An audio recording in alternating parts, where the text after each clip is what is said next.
Hey there everyone, welcome along to another video here with me, Jenny Kirk. And today, well, I've got a little project that I've been doing, and this is one that I've been requested to do quite a few times by various people who are really interested to see how to do this. And it's DCC fitting the Hornby Hunslet Austerity. Now it's a model that has still not been released DCC ready, and I think a lot of people are a little bit scared about taking on such a project. But in association with our sponsor, Train-O-Matic DCC decoders, designed by enthusiasts for enthusiasts, we're going to have a go. And actually, I'm going to show you that you can DCC fit this locomotive really easily, and actually not even need to do any kind of cutting work to remove anything to make space for the decoder. There's actually enough space in there to start with. So without further ado, come with me and I'll enjoy showing you this little project that you too can do at home and make more of your fleet DCC ready.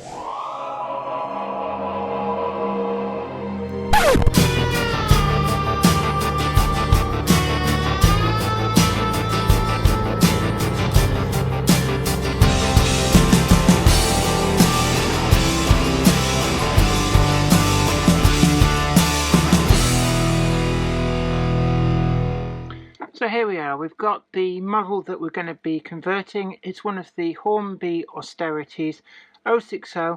They've been in the range, well actually they were originally in Daypole's range. We're talking going back to the 1980s I believe. So it's appeared in a lot of different guises, and that means it's quite plentiful and quite cheap. Indeed, brand new. They are still available from Hornby. I think there's a couple of variants still in the shops. So really easy to get hold of. Now, delivery isn't really important. Internally, they're all the same, even going back to Daypole days. So first up, I just need to get my jeweler's screwdrivers, and I'm going to show you how to get inside this. There's just 3 screws and it all just pulls apart. What you're going to need is the smaller of the Phillips crosshead. Now the first screw to undo is down here in the funnel, and that just undoes there. So you feel it go loose and the entire funnel will actually usually pull out, although just to spite me this model isn't doing that. Don't pull anything up just yet. You've got these 2 screws, one there and one there. These need to come off next. So undo that. I'm just going to put that somewhere safe. Undo this one as well. It's loose but hasn't come out. There we go. Don't lose these screws, and then what you will find is that the entire top, with a little bit of pulling, there are some clips you see, so if it doesn't feel like it wants to come, just gently tease it apart, and then your entire top will come off like that. And this is actually 2 pieces, but it's easier to take it off as one. You can actually now separate the cab from the actual saddle tank part of the boiler, and actually when it comes to putting this all back together, sometimes that is an easier way of doing it. So I'm going to put these over there to one side. Inside you'll see we've got this huge cast weight, and this is usually what flummoxes people with DCC fitting these. But what I noticed is that the Train-O-Matic 8-pin decoder, if I get this out, this is what I want to really show you. It's almost like it was made, the dimensions for this. You'll see there's almost like a notch across the front, and the Train-O-Matic decoder fits in there so perfectly. It was like it was made for this job, and this is what I mean about no surgery required. So to get this off, there are just 2 screws, and they're both perfectly visible there and there. So just loosen them off, and that whole casting just then lifts out, and that reveals the motor. And the next step, what I want to do is, you see 1, 2, 3, 4 screws, and these are holding the motor in place. So this stage, undo 1. Again, keep these safe. You may find that the magnetism of the motor is such that they stick to the motor, so they won't go far if they flick off your screwdriver. And all of these 4 screws are identical, so you don't have to worry about getting these mixed up. And once you've got them out, the back little piece is just a plastic piece. That just goes to one side. And then this one here, you'll find that there's a wire, or a couple of wires coming through it. Don't worry about that at this point. That just clips onto the back of the armature there. So at the moment, the only thing that's stopping it from coming free is those wires soldered to the motor.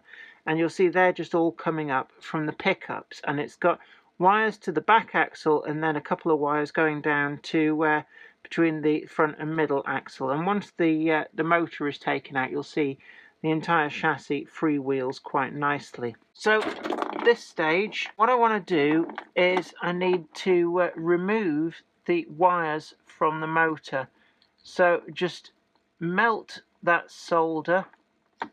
You may need a couple of efforts. I have done a test run on 4 of these locomotives, and this is the first occasion where that's given me a little bit of trouble. Now, what I would suggest here is you need to keep like with like. They're not color-coded in here. So what I'm going to do is, whilst I've only got one free, I'm going to solder these 2 together. And that stops them from getting messed up, separated, or getting wires crossed. And all that's now done is that will hold those 2 wires together and stop them getting mixed up with these other 2 wires. So let's just those came off a lot neater, and what you may find when they come off neatly, they tend to be stuck together with a bit of solder. And so there is our motor. Really, really simple here. So once you've done that as well, this cradle will just lift off, so you can actually remove that in its entirety.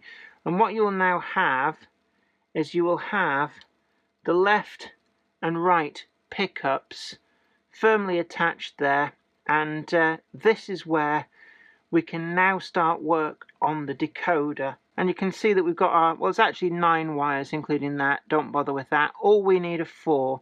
So we need the, let's just, in fact, what we're going to do is, can we slide that down? Doesn't really want to. So first things first, what I'm going to do is get rid of the plug, and you can just throw that away. Next up, we need grey, black, red, and orange. These are the only wires that we're going to be keeping. So just a little bit fiddly at this point perhaps.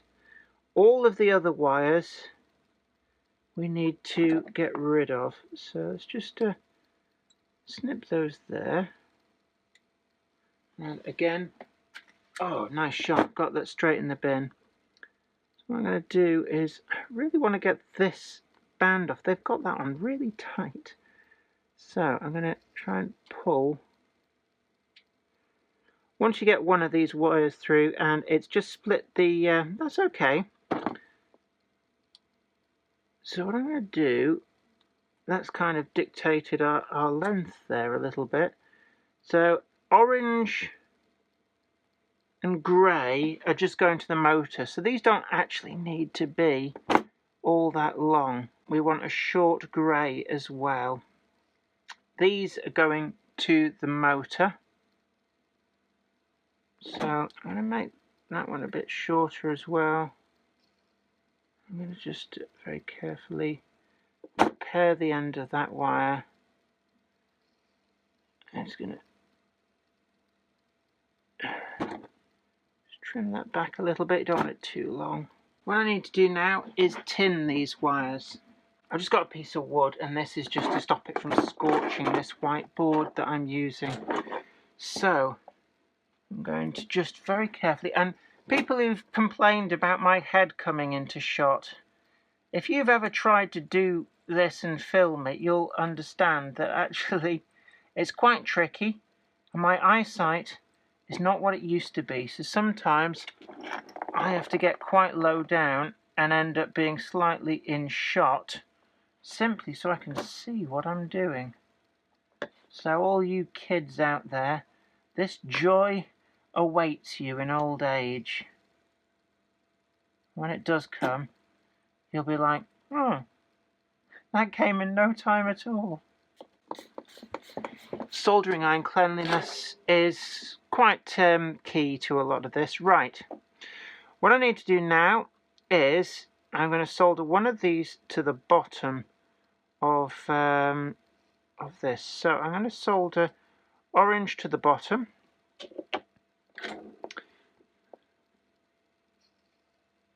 Let's get a bit of solder in there. And let's go orange to the bottom. And I just blow on that because it just helps set the solder. Now the grey, I'm going to feed up through that hole in this bracket. And this is just for neatness more than anything else. So what you'll have is that fits onto there eventually, yeah. So I want this to be soldered to the top, and then it just keeps everything in place just like it was.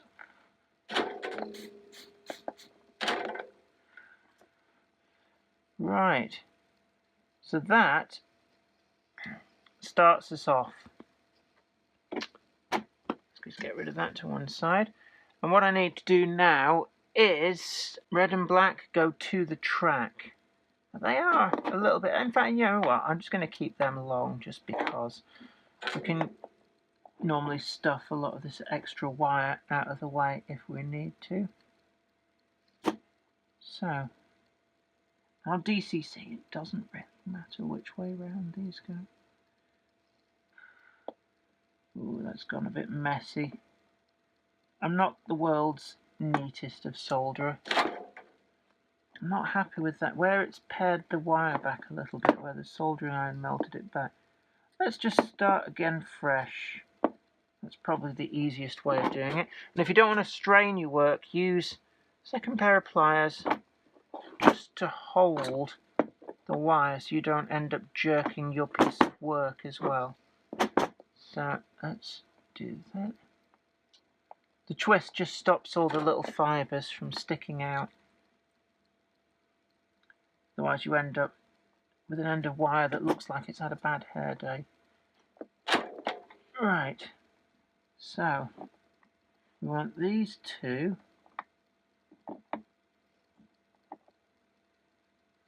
and one of these.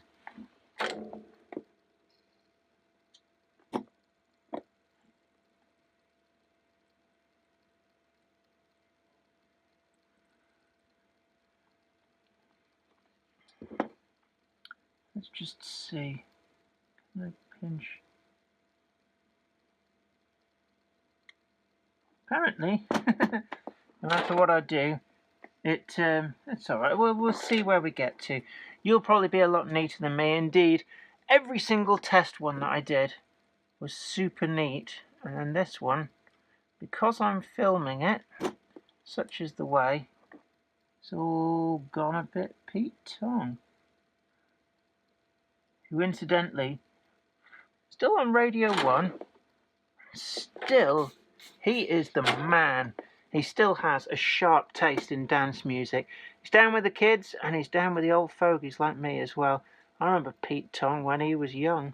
Now this is important. You do not want any of this to end up shorting out. And there's plenty for it to short out on, because it's a solid metal casting. It conducts electricity, so you can imagine these will cause a frightening mess if they short out against that inside the body.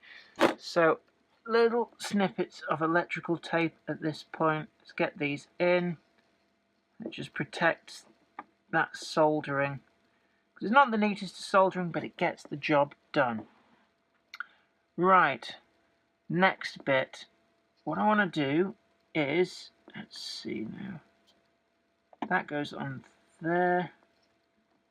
And we actually want to tuck the wires in the right place. And you're tucking, I don't know if you can see all right, those wires from the back pickup, they need to go in underneath this. Screw that in. Watch out for, you don't want to get these wires jamming. They seem determined to get stuck there. And there we have it. We've got the chip in, but you're thinking, yeah, but you still got the thingy to go in. Well, what we're going to do at this stage is I'm going to test it before I snick everything in. And then, subject to it all working, then we can start work on getting the chip in the right place. And we'll just trim some of these. These are the wires that we've already cut off. Bish bash bosh. So I'm going to go ahead and do that, get this tested, and if everything is fine, we'll be back and just start snicking all that together. So everything works well. See, as you can see, you saw that pretty much in real time. It just all goes together. So what I need to do now is I need to just untangle a few of these wires, and what we're going to do is offer this up. I need to get these down low, and we'll tuck them in a moment. Then this just goes down on top.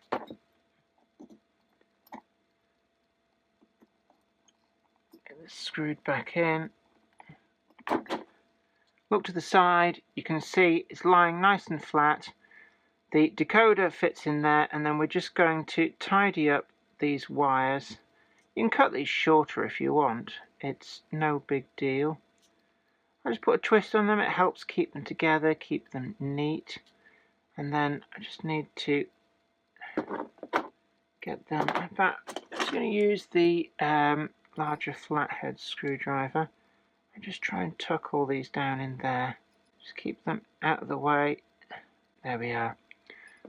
So there you have it, you see, look how neat that goes in there. So next thing, I take the saddle tank part of this. I just sometimes find it a bit easier to put this back together if you separate the cab from the saddle tank. You've got a couple of lugs to locate at the back, one big lug at the front, and you can see there, it just presses down so neatly. We've got that one screw in the funnel, chimney, funnel, whatever you want to call it. And then the cab, get it in the groove at the front, and then you've got a couple of clips at the front, clunk click every trip. And then what we need then is we've got two of these little screws. And that secures the cab back on. Sometimes it'd be a little bit fiddly. I've got big fat fingers, so let's try and get that in the hole. Got it. Let's just turn the soldering iron off because we don't need that anymore. And there we have it, locomotive back together. You can see it's sitting just nice on the saddle tank there. There's no unsightly gaps, nothing is out of place, and we did not have to cut any of that metal away. It just fits so perfectly. And that Trainomatic decoder, it was just right, first time, every time. So let's get this on the track and give it some juice. And away she goes. And actually, she runs so much sweeter and smoother than she ever did on DC. So let's run her back.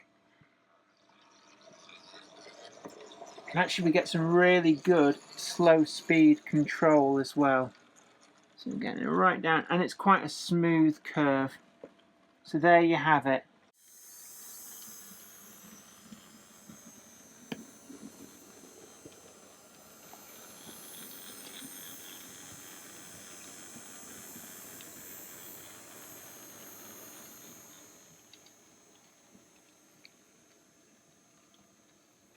Well, I hope that video was informative to you. Don't forget to like this video, share it too, and also subscribe to the channel and you'll be the first to know about new videos as and when they go up.